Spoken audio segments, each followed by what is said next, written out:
video, we saw the motivation behind doing polar coordinates. Now let's work out some of the details, some of the theories, some of the calculational underpinnings of what's going on here. So let's pick a point right here. And so let's say this is x comma y. And we're going to have, instead, say r, and this is theta here. Well, let's draw some, just draw some lines here, turn this into a right triangle. And so we should realize by trig properties, if this is a right triangle, where this side is r, and this angle here is theta, this is going to be r sine theta, and this down here is r cosine theta. But let's realize that r cosine theta, this distance here, this is exactly x, and this is exactly y. And so we have these two formulas that relate together, x and y, along with that relate x and y to r and theta. Also, we should realize that by Pythagorean Theorem, we have a right triangle here. So we observe x squared plus y squared is equal to r squared. And then finally, theta, well, we look at the tangent of theta. That's r sine theta divided by r cosine theta. Cancel out the r's. Sine theta divided by cosine theta is tangent theta. So here we have 1, 2, 3, 4 formulas that relate together x and y, along with r and theta. And so here is going to be, I've summarized all of them on this piece of paper, conversion formulas. So you're converting, I think I've got my arrows pointing in the wrong direction. Oh, uh-oh. If you're converting, wait. I'm being silly here. I'm being very silly. This is, if you have polar coordinates, and you want to go to rectangular coordinates, x is r cosine theta, y is r sine theta. If you have rectangular coordinates, that means x and y, and you want to go to polar coordinates, r is the square root of x squared plus y squared, tangent theta is y divided by x. Now, note that this is not saying theta has to be arctangent of y divided by x, because we have to think about the domain and range of tangent and arctangent there. We'll do some examples where we have to be careful about just which quadrant. So sometimes we have to be careful about which quadrant our point lies in when we're doing tangent calculations. Okay, so let's start crunching out some calculations here. R theta is 5 pi over 6. Convert this to rectangular coordinates. So x is r times cosine theta. So right now I'm just using these equations here. Y is 3 times sine of 5 pi over 6. These calculations end up as 3 times cosine of 5 pi over 6 is minus root 3 over 2. Sine of 5 pi over 6 is 1/2. So we have minus 3 root 3 over 2 and 3/2. We want to draw a picture of that. So x is minus 3 root 3 over 2. That's over here. Y is 3/2. And we can see here, this is going to have length 3. And the angle going up to it, this theta, is 5 pi over 6. And that corresponds pretty well to minus 3 root 3 over 2 and 3/2. So this is just basically plot things into the formula and crunch it out.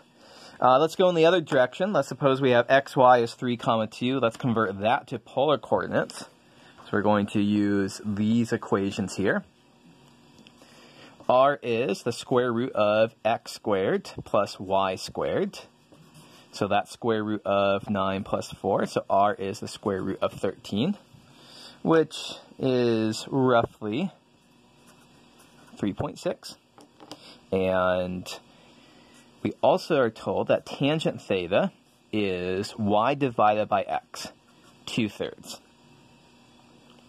Now, so if we take arctangent of both sides, we end up with theta is arctangent of 2/3, which is about 0.588.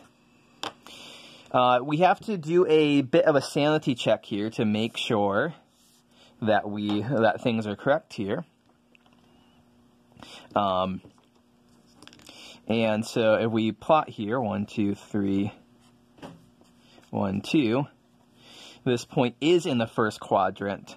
So yes, theta is arctangent of 2/3 does do the trick here. We have to be careful about we have to be careful about things with our arctangent, because this only holds if we want to say theta is equal to arctangent of y over x. This only holds if theta is between minus pi over 2 and pi over 2 in the fourth and the first quadrants. So this one does have that property, so things do hold here. So this is good. But one more example. So let's see that go a little bit wrong here. So let's convert xy is minus 4 to polar coordinates. So r is square root of minus 4 squared plus minus 4 squared, square root of x squared plus y squared. This is square root of 2 times 16, so that's 4 square root 2. And then for arctangent, we know that tangent is going to be, tangent theta is y over x, minus 4 divided by minus 4 is 1. And so the temptation is just to say that theta is arctangent of 1 is pi over 4. But if we plot the picture here that we should be plotting, we realize that minus 4 and minus 4, that's down here. And the angle is not pi over 4. Pi over 4 is going in this direction. This is pi over 4 plus pi is 5 pi over 4. So we have to be careful here about what quadrants we're in. If we're in not the fourth or the first quadrant, if we're in the second or third quadrant, we should be drawing pictures to make sure our theta is checking out here. Okay, so that is a lot of, that is how to do the basic calculations here. Some little wrap-up comments before we end the video. Number one, theta is not unique. Why is that?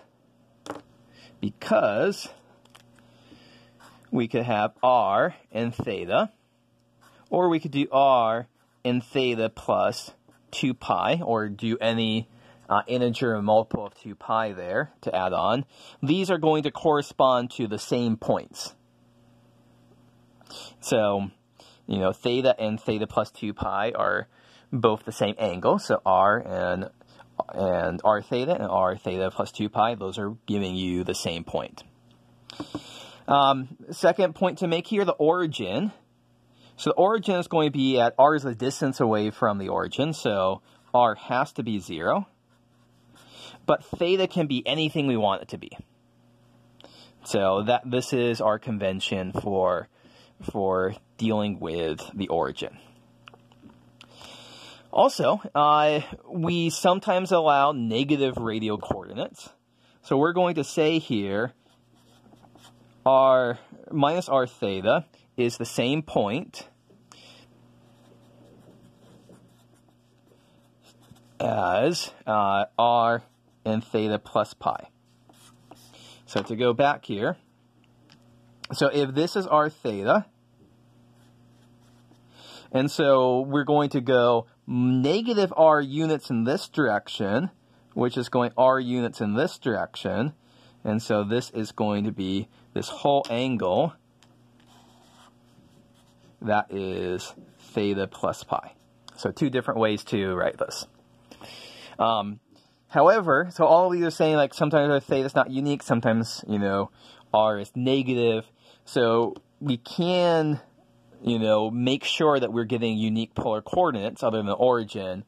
And the way that we can usually do that is we will very often restrict ourselves to say r is strictly positive and theta is running from 0 to 2 pi. Okay, so that is a lot of, you know, these are our first calculations that we're doing here. Let's wrap up this video with our first pre-class problems. So convert xy as minus 5, 5 from rectangular to polar coordinates, and convert r theta as 6 and 3 pi over 4 from polar to rectangular coordinates.